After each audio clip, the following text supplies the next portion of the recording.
jamais directeur.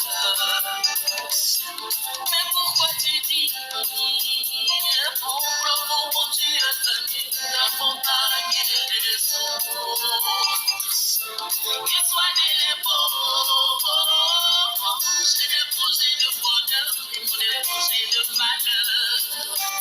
Pour soi, que sont des pauvres, réjouis-toi, j'ai l'avenir certain, ils ont un certain avenir.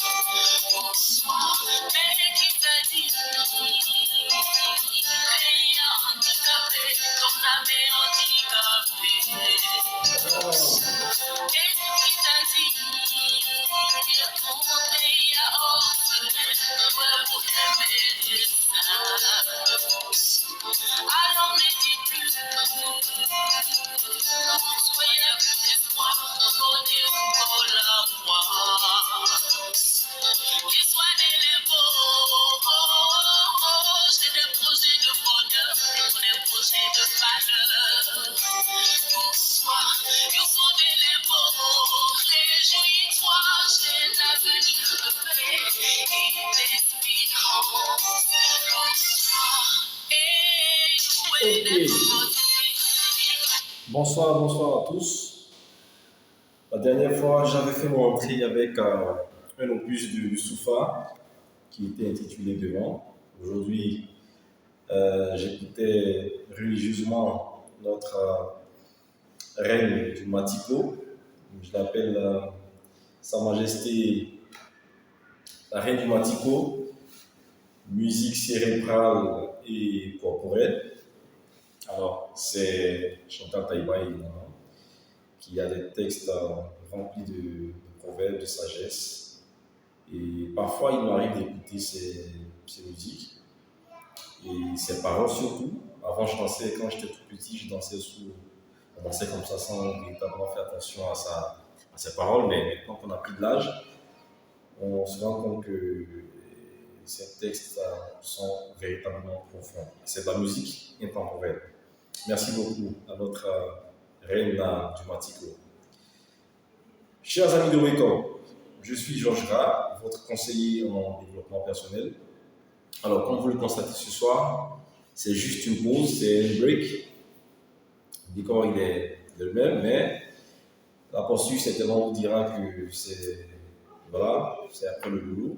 Je viens tout juste de descendre du boulot, donc j'ai décidé de faire cette vidéo pour marquer une petite pause et puis partager certaines choses qui me sont venues aujourd'hui à l'esprit, parce que j'étais en train de lire ce livre également, intitulé Le jeu de la vie. J'avais parlé de ce livre et je suis en train de le savourer tout doucement, Le jeu de la vie de Florence Scovel Shane.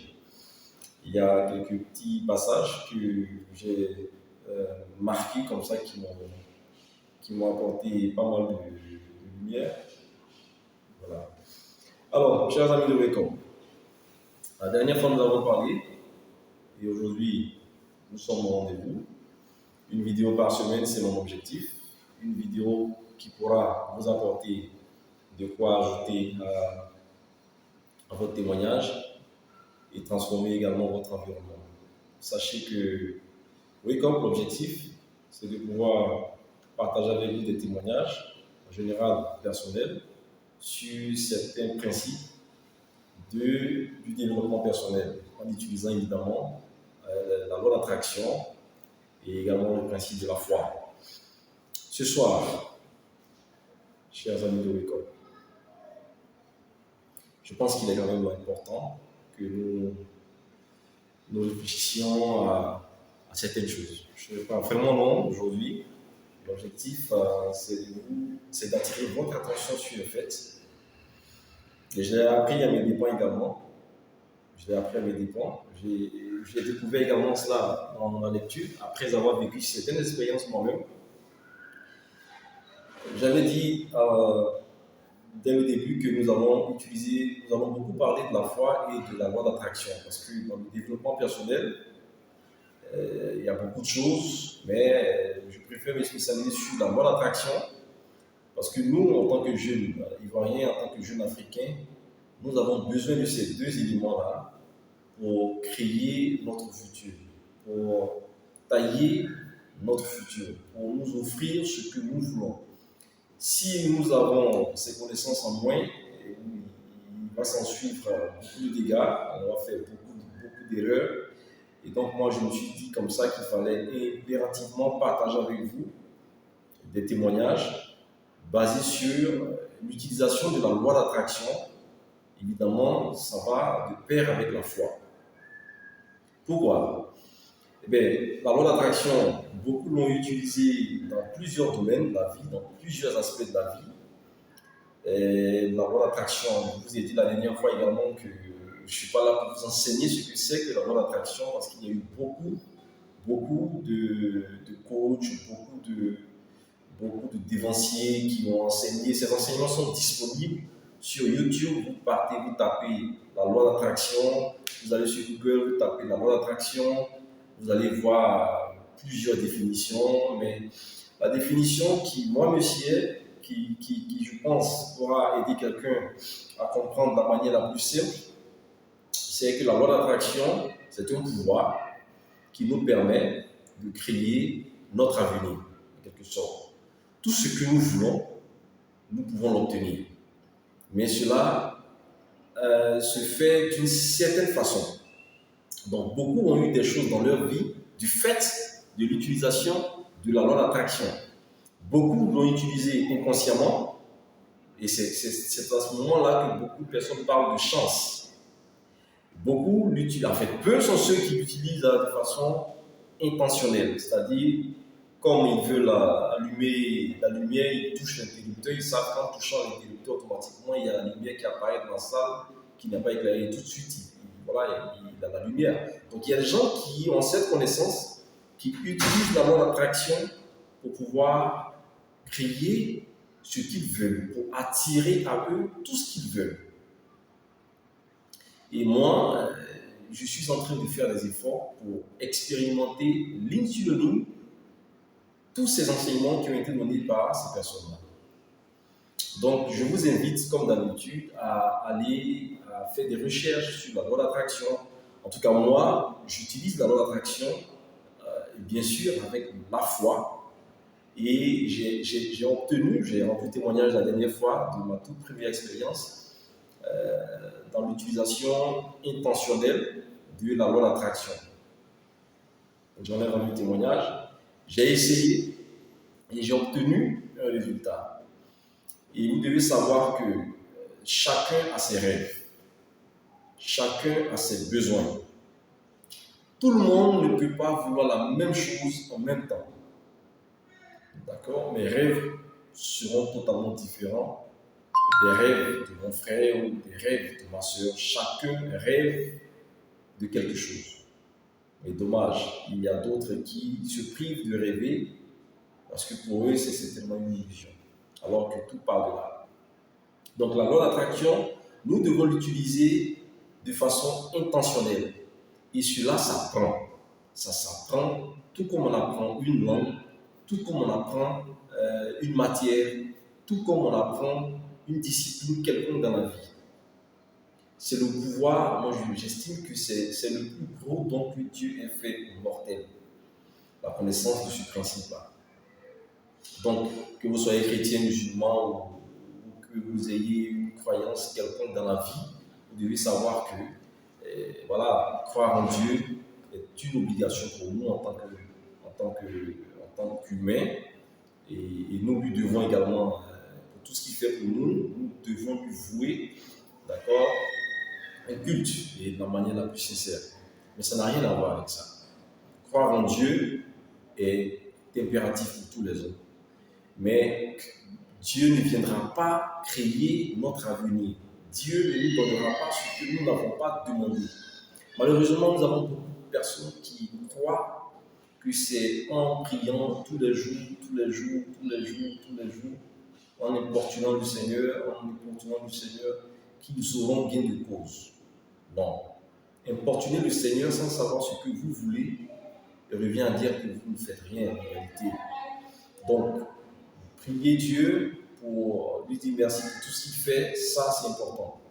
mais se lever, définir ce que nous voulons et commencer à travailler pour obtenir ces choses-là, automatiquement, nous serons en train d'aller vers notre objectif. Et même Dieu l'a enseigné dans plusieurs passages des Écritures. Je vais prendre pour exemple la résurrection de Lazare. Vous voyez que c'est une très belle illustration de ce que je suis en train de dire. Vous avez des gens qui pleurent un mort, qui pleurent un proche, dont Lazare, et Jésus qui vient à son tour en tant que tout-puissant, qui vient et qui se rend compte que le gars il a été enterré, ça faisait 3 jours. Il demande mais où est-ce qu'il est? On dit il est enterré, ça fait 3 jours. Et si tu étais venu plus tôt, il ne serait pas mort. Bref, on sait ce qui s'est passé. Mais dans ce qui s'est passé, il y a un élément qui attire mon attention. Il y a un élément qui attire mon attention que je vais jumeler à ce que je dis concernant travailler pour obtenir ce que nous voulons n'a rien à voir avec foi en Dieu. Alors, quel est cet élément-là? Il vient devant la tombe et il dit, mais où est-ce que vous avez mis Lazare? On lui dit, non, Lazare, il a été mis dans ce sépulcre. Et vous savez qu'en leur temps, les sépulcres, c'est des tombes qui étaient creusées dans des roches et on mettait des grosses pierres, on roulait des grosses pierres pour fermer l'entrée. Et lui qui dit, sachant bien ce qu'il allait faire, il dit aux gens, ôtez la pierre, ôtez cette pierre simplement. Alors les gens ôtaient la pierre par obéissance et certainement par curiosité pour savoir mais qu'est-ce qu'il allait faire. Un gars qui est mort, ça fait 3 jours, il est arrivé et il dit d'ôter la pierre. Donc ils ont poussé la pierre. Et quand ils ont ôté la pierre, Jésus lui a dit, Lazare sort. Alors, Lazare sort, il est sorti. 3 jours après, il sort avec son corps était, il avait sur les seuils là qui étaient sur lui, qui étaient enroulés. Il n'arrivait pas donc à bien marcher, mais il est sorti. Et Jésus dit comme ça à ceux qui ont ôté la pierre, dénouez ces liens-là, détachez-les. Qu'ils soient allés le détacher. Alors, quel est cet élément-là que je souligne? Vous voyez que Dieu, il est sage. Il est conscient qu'il nous a dotés de pouvoir. Alors, il ne fera jamais à notre place ce que nous pouvons faire. Jésus savait très bien que les gens qui ont mis là dans le tombeau pouvaient pousser cette. D'ailleurs, c'est eux qui ont poussé la pierre pour fermer l'entrée du sépulcre. Donc, il leur demande simplement ôter la pierre. Et quand ils ont fait ça, ils savaient très bien qu'eux également n'avaient pas le pouvoir de ressusciter Lazare. Donc, c'est là que commençait lui son intervention. Donc, il intervient pour dire Lazare sort parce qu'il sait très bien qu'il ne peut pas demander cela aux humains. Donc, dans chaque chose que nous voulons faire, lorsque vous définissez votre rêve, lorsque vous avez un objectif à atteindre, lorsque vous voulez quelque chose, dans un premier temps, après avoir défini ces choses-là, posez-vous la question, quelle est votre pierre à rouler? Autrement dit, qu'est-ce qui relève de votre capacité humaine? Vous identifiez ce que vous êtes capable de faire dans le deal. Et après ça, quand vous finissez de faire, vous identifiez et vous faites. Après cela, vous implorez maintenant le Seigneur pour qu'il fasse sa part. Et dans sa sagesse, dès qu'il va vous voir en train de faire votre part et qu'il vous verra atteindre vos limites, c'est en ce moment-là que le miracle va se produire. Donc ne faisons jamais l'inverse. Ne faites jamais l'inverse. Ne demandez pas à Dieu d'agir d'abord avant de faire votre part. Ça ne marchera pas. D'accord? Donc c'est une réalité. C'est une clé également. C'est une clé qui marche. Moi j'ai compris ça. Et depuis lors, j'ai commencé à travailler dans ce sens-là. Donc je définis toujours ce que je veux. Et ensuite, je fais d'abord ma part. Et je transfère le reste maintenant à mon Seigneur pour la suite. Donc, chers amis de Wake-up, vous voyez qu'il ne sert à rien de développer plusieurs sujets à la fois, passer d'un sujet à un autre. Le plus important, c'est comment est-ce que, à travers mes témoignages, comment est-ce que je peux emmener quelqu'un qui est doté de talent, qui est doté de capacités, mais qui ne sait pas qu'il y a des outils qui existent. Comment est-ce qu'emmener quelqu'un à prendre connaissance de ça et commencer maintenant à compter sur lui-même d'abord, ensuite sur Dieu, et créer son avenir. C'est ça mon objectif. Je suis engagé dans un nouveau challenge, il est très personnel. C'est vrai que j'ai un pouvoir rendre témoignage, il faut aller de défi en défi. J'ai expérimenté la loi d'attraction d'une certaine façon, ça marchait. Donc je me dis, mais tiens, donc si ça peut marcher dans cette portion-là, et si je fais l'effort d'aller un peu plus au-delà. Souvenez-vous du passage qui dit, où Jésus disait comme ça, quand il a dit, il a comparé la foi à un grain de sénévé. Il dit, si votre foi est petite comme un grain de sénévé, le grain de sénévé, il paraît qu'il est très petit. Si votre foi est semblable à un grain de sénévé, vous pouvez déplacer des montagnes.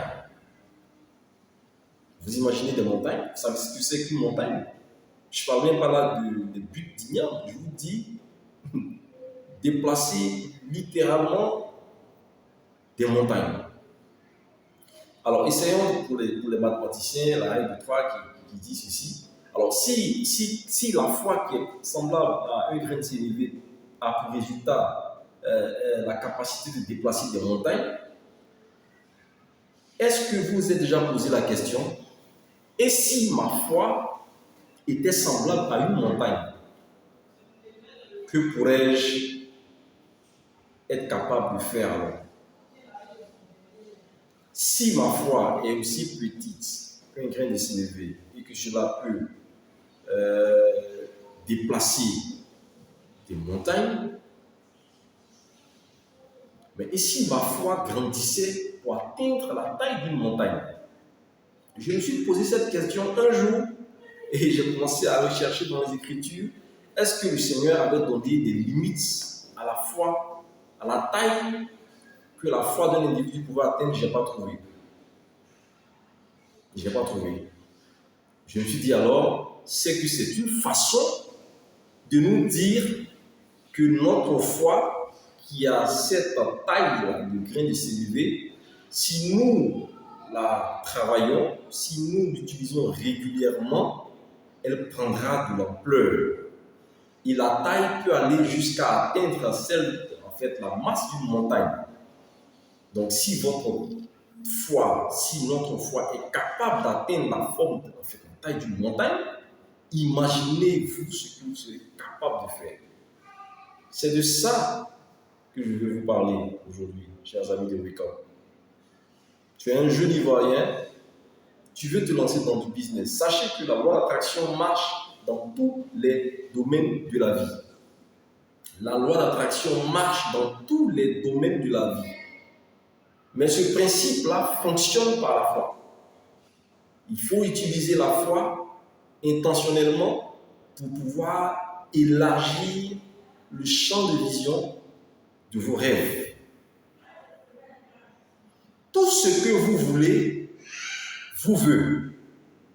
Dixit Kevin Trudeau, un brillant homme d'affaires américain, qui est l'auteur de Votre désir est votre ordre. Il disait comme ça que tout ce que vous voulez, vous veut. C'est profond et ça me réconforte. Et le Seigneur qui regarde en disant, tout ce que vous demanderez de juste au Père en mon croyant le recevoir, cela vous sera donné. D'où vient alors que nous n'arrivons pas à rêver, à rêver grand? C'est que le problème il est ailleurs. Ce n'est pas une question d'argent. Vous comprenez? Beaucoup de personnes disent comme ça, mais c'est parce que je n'ai pas d'argent que je n'arrive pas à décoller dans mon business. Ce n'est pas le cas. Je vous ai dit comme ça que la dernière fois, je lisais le préfet Vincent Toubi avait publié comme ça sur un brillant d'affaires ivoirien du nom de Zézé Stanislas. J'ai beaucoup aimé cette partie de l'histoire de la vie de Zézé Stanislas parce que ça me réconforte. Quand on n'a pas d'argent, on se dit c'est parce qu'on n'a pas d'argent qu'on n'arrive pas à décoller dans notre business. Mais Zézé Stanislas, avec tout le respect que je dois à cet homme-là, mais il a fait ses études aux États-Unis, Il a travaillé aux États-Unis et dans des institutions pas des moindres. Donc, le niveau qu'il a atteint dans les études lui a donné accès à de très grosses boîtes. Je pense qu'il a bossé à la Banque mondiale. De là, il est venu en Afrique, il a travaillé pour la BAD. Et après la BAD, il a travaillé comme un haut responsable au niveau de Shell. Vous imaginez l'individu qui a atteint ce niveau-là, qui décide de se lancer dans ses affaires. Il se lance dans ses affaires et du coup, il n'arrive plus à payer le loyer de son bureau pendant des mois. Et il est arrivé un jour où il a demandé un découvert de 100 000 francs. Il demande à la banque 100 000 francs pour régler un problème et la banque lui refuse ce montant de 100 000 francs, c'est-à-dire 10 billets de 10 000. Vous imaginez, pour quelqu'un qui a travaillé, qui a fait ses études aux États-Unis, qui a bossé aux États-Unis, qui est venu bosser à la BAD, qui a bossé à Shell et tout ça, il a perdu tous ses amis. Tout le monde a donné droit à ce monsieur. Et aujourd'hui, et bien voilà, disait Stanislas, tout le monde parle de lui. Alors, il avait l'argent. Je suppose, je crois, parce qu'il ne peut pas travailler à un tel niveau et puis sortir sans économie, c'est pas possible. Mais il est sorti, il a lancé son business et il a été, je sais pas, mais le monde des affaires, c'est ça. Et c'est là où je vais quand même tirer la sonnette d'alarme. Beaucoup pensent que c'est parce qu'ils n'ont pas d'argent qu'ils ne peuvent pas se lancer dans le business, dans les affaires. Tous ceux qui ont eu assez d'argent, qui se sont lancés en affaires pour la première fois, ont certainement traversé ce que Stanislas Dézé a traversé. Vous savez pourquoi?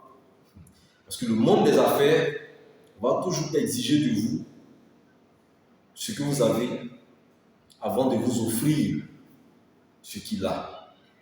Ça, c'est un principe de la vie, c'est une règle.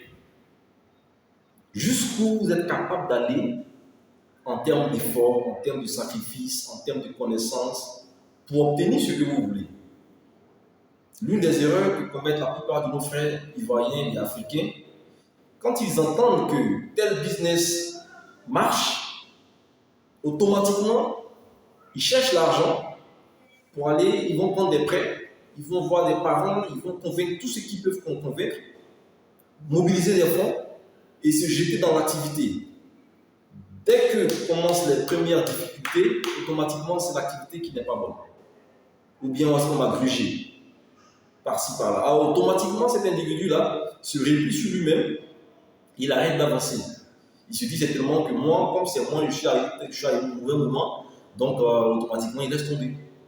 Et il va s'orienter vers une autre activité. Et il part d'activité en activité, d'activité en activité, en utilisant le temps.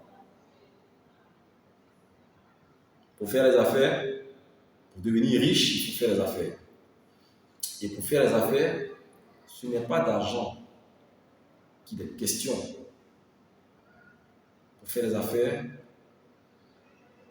il faut travailler sur ses émotions. Il faut travailler vos émotions. Vous voyez, l'équaliseur, quand vous jouez de la musique ou quand on regarde un peu dans les studios d'enregistrement, il y a plusieurs types de sons. Donc, au fur et à mesure qu'il y a des sons il y a quelqu'un qui est là, qui essaie de régler les sons. Quand c'est trop fort, quand c'est trop aigu, il essaie de réduire. Quand c'est trop bas, il essaie d'augmenter, et ainsi de suite. Ça, c'est un équaliseur pour permettre à celui qui écoute la musique d'être satisfait. Mais c'est pareil, vous devez être le DJ de vos émotions. Ne confiez pas cela à quelqu'un d'autre. Vous devez être le maître de vos émotions. Dans vos émotions, vous allez trouver la peur. Vous allez trouver la peur vous allez trouver la foi. Vous allez trouver chaque élément et son opposé. Vous allez trouver la foi qui a pour opposé la peur. Vous allez trouver, la foi qui a pour opposé le doute. Vous allez trouver le courage qui a pour opposé la peur. Et ainsi de suite. Comme dans l'équaliseur, vous trouvez le moins et le plus.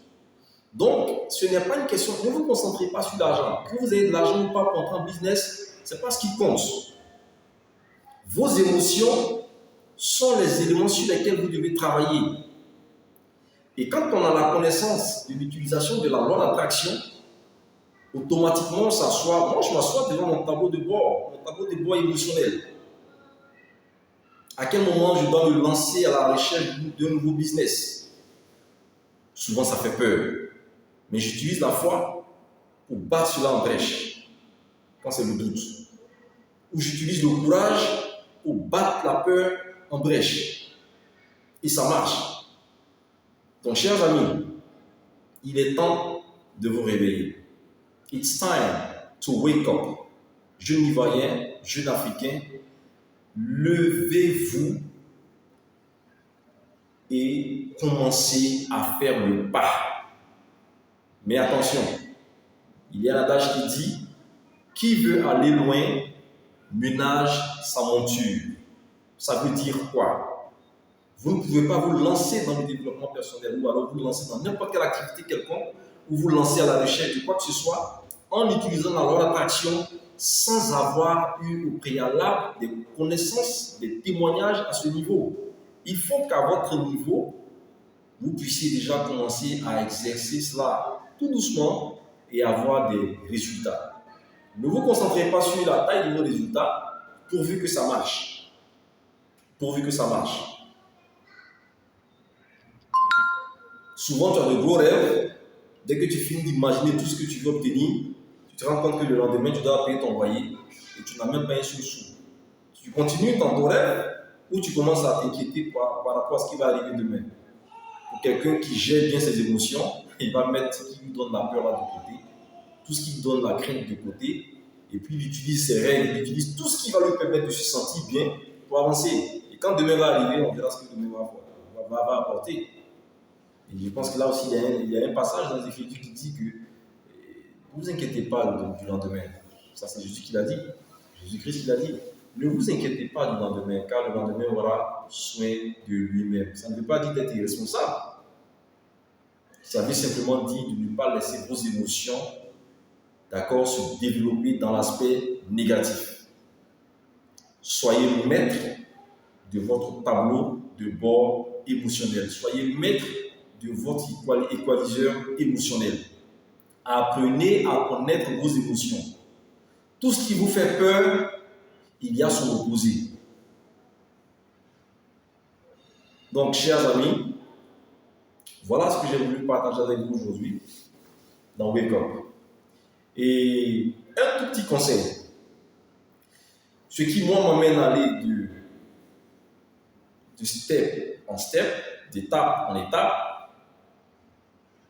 Comme je vous l'ai dit, là, je suis en train de travailler sur un projet qui est tellement gros, qui est tellement grand, que je n'ai jamais fait d'ailleurs. Mais connaissant la loi, je suis tranquille. Je ne regarde pas les panneaux que les arbitres de touche du volet du côté négatif brandissent. Moi, je ne regarde pas ça. Je me fais une idée de la finalité où tout est en ma possession. Je suis en train de travailler sur ce truc et je sais que ça va marcher. Et quand ça va marcher, je ne dis pas que je sais que ça va marcher. Quand ça va marcher, peu importe le temps, mais ça marchera. Quand ça va marcher, j'en rendrai témoignage également. Levez-vous, parce qu'il est l'heure. Il est l'heure de rechercher en vous votre potentiel. Il est l'heure de développer en vous ce que vous avez d'inné et utiliser la foi, utiliser la loi d'attraction pour pouvoir vous lancer. Moi, je vous témoigne que ça marche. D'autres ont utilisé la loi d'attraction pour guérir de maladies incurables. D'autres ont utilisé la loi d'attraction pour pouvoir se marier. D'autres ont utilisé la loi d'attraction pour faire tout ce qu'ils veulent dans la vie. D'autres ont utilisé cela dans leurs affaires et ça marche tranquillement. Peu importe, la loi d'attraction et votre foi sont des outils qui sont mis à votre disposition pour que vous soyez heureux. N'oubliez pas, nous sommes là sur cette terre pour avoir de la joie. Il sera très difficile à quelqu'un qui vit dans cette vie-là sans connaître la joie et espérer être heureux dans le monde à venir. Je pense pas trop à cette doctrine. Je crois pas trop à cette doctrine. Merci beaucoup, chers amis, et je vous embrasse pour la prochaine vidéo. Ciao, ciao.